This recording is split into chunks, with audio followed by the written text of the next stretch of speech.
Reka nongere mbasuze kandi mbifurize ishya n'ihirwe kuri mwese mudukurikiye muherereye mu ntara zigiye zitandukanye.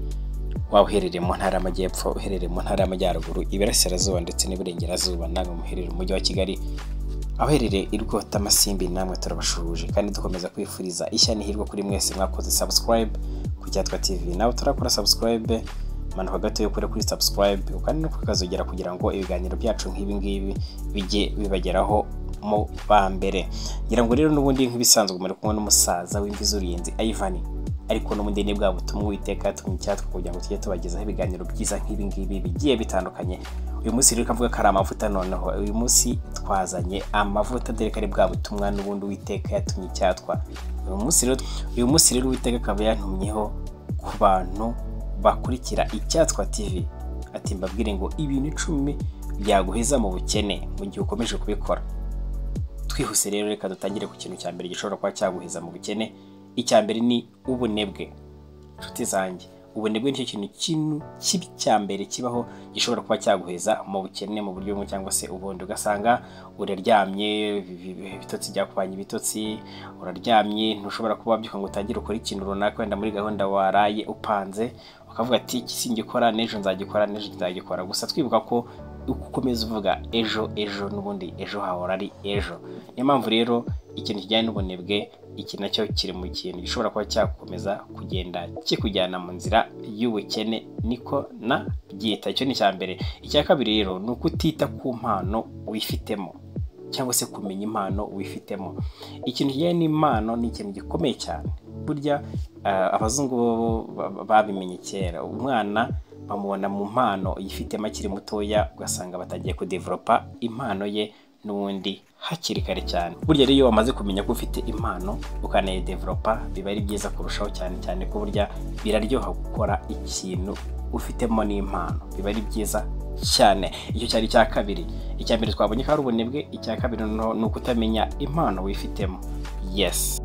Twagiye ku cya gatatu. Icya gatatu ni ikihe? Ni ubumenyi bukeya ku bijyanye n'amafaranga. Iyo umuntu avuze ngo ni ubumenyi bukeya ku bijyanye n'amafaranga, ntabwo umuntu aba avuze ko ari ukutamenya kubara amafaranga 100,000, 500,000, miliyoni 5, 10 gutyo. ya ntago ari cyo bisobanuye. Ubumenyi ku mafaranga ni ukumenya ngo nimba nkorera umushahara, amafaranga ajyana yajira gute se, cyangwa nimba nkorera amafaranga runaka muri business yanjye, aya mafaranga nayakoresha gute. Icyo nicyo kintu ndimo ndababwira, ntago ari kubabwira ko mutazi kubara amafaranga mu buryo bumwe cyangwa se ubundi. Twagiye rero kugira ngo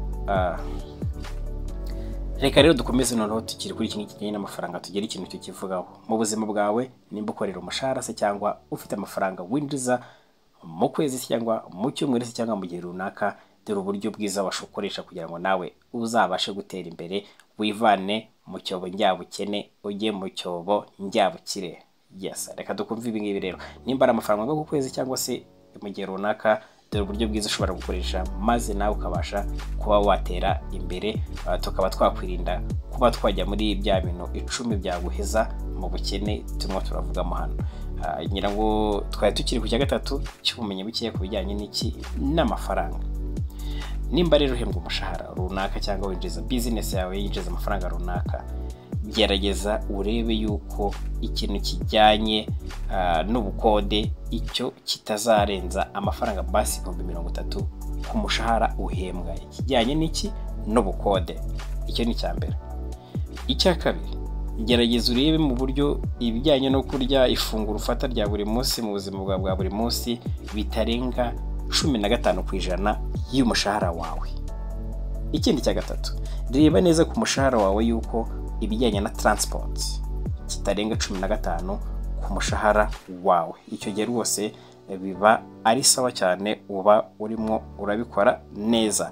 Ikijyanye rero n'ubufasha ushobora kuba watanga ku ruhande, making sure ko naho ubwo butarenga 15%. Ikindi noneho ugomba kwimika mu mutima wawe ni ikijyanye na purusa 10 zijyanye na saving. Ubwo ni purusa 10 ku mushahara n'ubundi wawe se cyangwa ku mafaranga winjiza mu gihe runaka. Ugomba kumva ko ugomba gusavingaho basi 10%.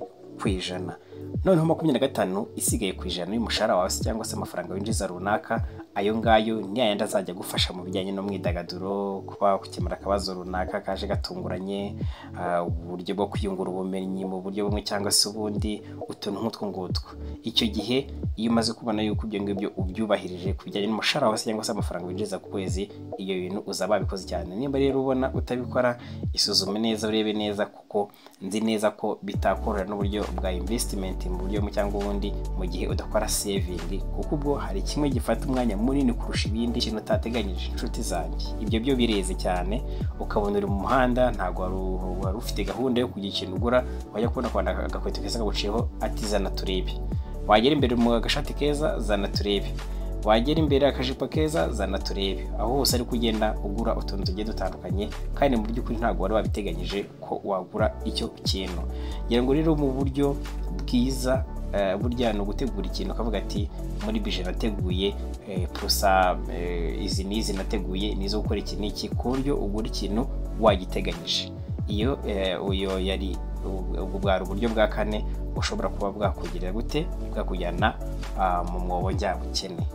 Yes, rero mu buzima bwacu dukomeze twirinde kuba wagura ikintu utateganyije buri munsi. Uko ubonye ikintu uraguze, rimwe na rimwe ugasanga ntabwo icyo kintu cyari gikenewe mu buzima bwawe. Twagiye ku cya gatanu. Icya gatanu ni ukutamenya gutandukanya ibyo ukeneye n'ibyo wifuza. Inshuti yanjye, mu gihe utazi gutandukanya ibyo ukeneye n'ibyo wifuza, icyo kintu kirimo kirajya kigusunikira muri wa mwobo njyabukene kugira ngo utabasha gutera imbere.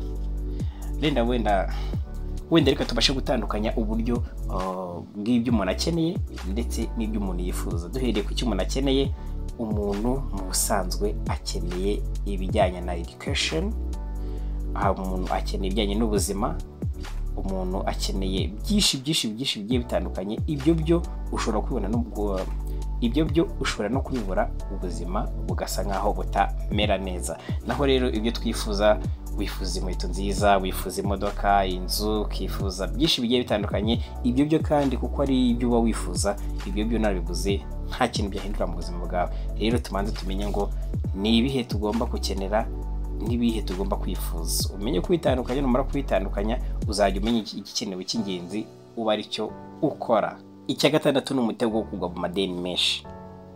Reka ngisubiremo, umutego wo kugwa mu madeni menshi.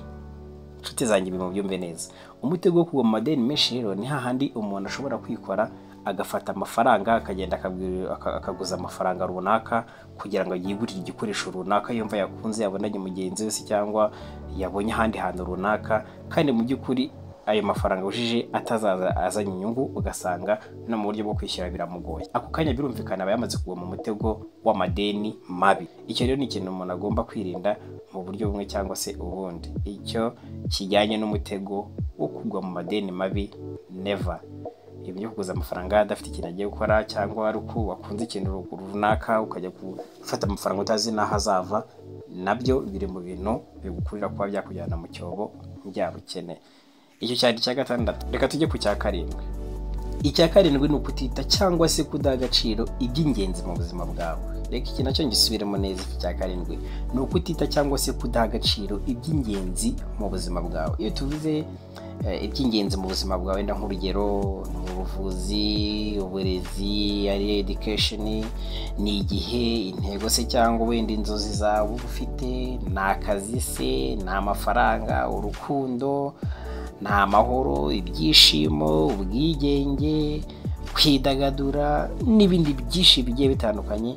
Ibyo byose nibyo navugaga yuko iyo utitaye cyangwa se ngo uhe agaciro iby'ingenzi mu buzima bwawe, ushiduka n'ubundi waheze muri cya cyobo njyabukene. Ibi byose rero byamaze guhura, wageze ufite igihe ukavuka ugira intego, ukajyana n'inzozi, ukaba ufite akazi, ufite amafaranga, hakaba byose kandi bijyanwamo no kuba ugira urukundo, amahoro n'ibyishimo, byose birajyana, ugasanga bigufasha kuba watera imbere ku buryo icyobo njyabukene rwose ugitera umugongo. Icyo cyari icya karindwi. Icyo cya karindwi, kutita cyangwa se kudaha agaciro iby'ingenzi mu buzima bwawe. Inshuti zanjye, mbere yuko nkomeza ngo njye ku cya munani, reka maze nkubwire, nimba utarakora subscribe, mbabarira please ndagusabye kora subscribe ku Cyatwa TV kuko hari byinshi Uwiteka yatumye Cyatwa kuri mwebwe kandi mugomba kuzajya mubimenya byose uko yabintumye. Murakoze cyane kwa mukoze subscribe ku mwebwe mutarayikora, nanashimira mwayikoze kera.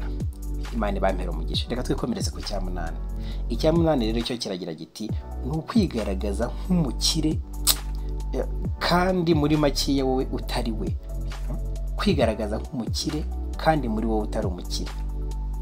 Ugasanga umuntu aragerageza nimba agiye no kujya ahantu, nimba afite n'udufaranga duke yaremera dukodesha imodoka, ariko ahantu ari buze kugera babone ko ari umukire afite n'imodoka. Afunga agasambusa rwose, n'ibinashoboka aragenda ajye gutira agakote, nabona nutakamutiza aragenda narangiza akodesha ku dufaranga duke afite agakote, agaragare nk'umukire. Yego, ni byiza kuba umukire no kwitwara nk'umukire, ariko mu gihe ubifilinga nyine nayo mafaranga afite atari kujya gusesagura n'utwara wifitiye, burya biba byiza kurushaho. Iyo rero ni indwara ikomeye cyane, burya kwigaragaza nk'aho uri umukire kandi mu by'ukuri nawe umutima wawe gushinja yuko ibyo bintu utarabigeraho, ntabwo ari byiza. Ni ikintu kibi, ni ikintu gikomeye.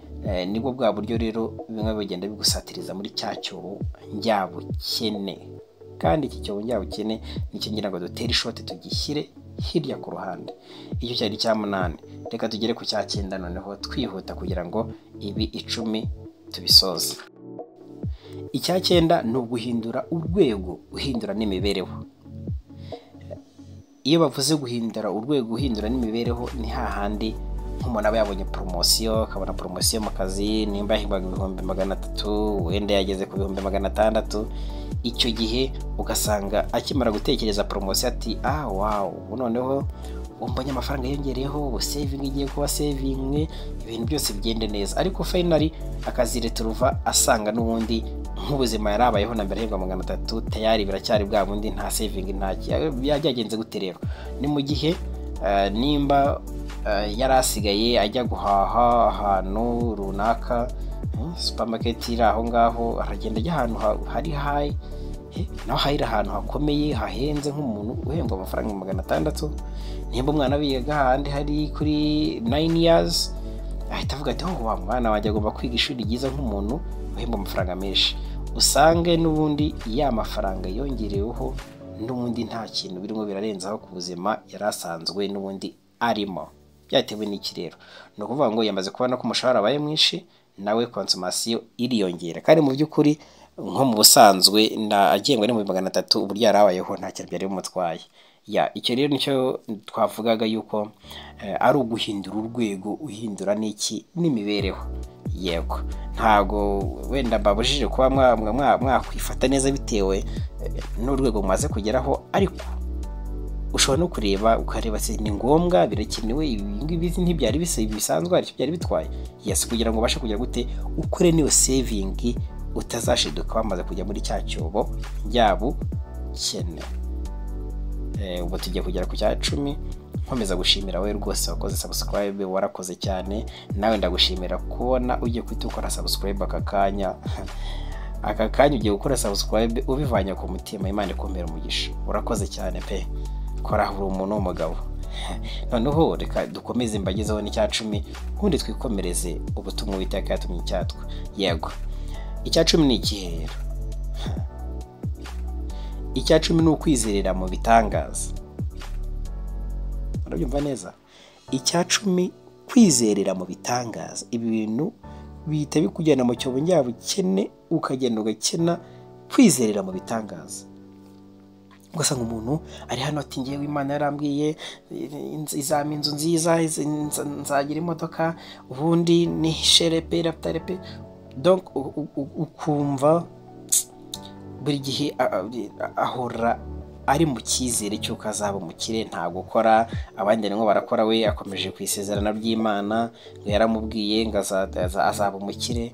Abandi nabo bakagerageza amahirwe mu mukino y'amahirwe, ati ntangire kangerageze njya mu mukino y'amahirwe wenda ntange nazamera gutya. Ugasanga ibyo bintu nibyo byagiye bigufata nyine bikaguheza mu rungabangabo, ntugerageze gukora ngo nayo ube watera imbere. Reka rero nongere mbashimire kandi mbifuriza ishya n'ihirwe kuri mwese mwari mudukurikiye ku Cyatwa TV. Ngira nti ndashimira wowe wakoze subscribe, ndashimira nawe wakoze subscribe.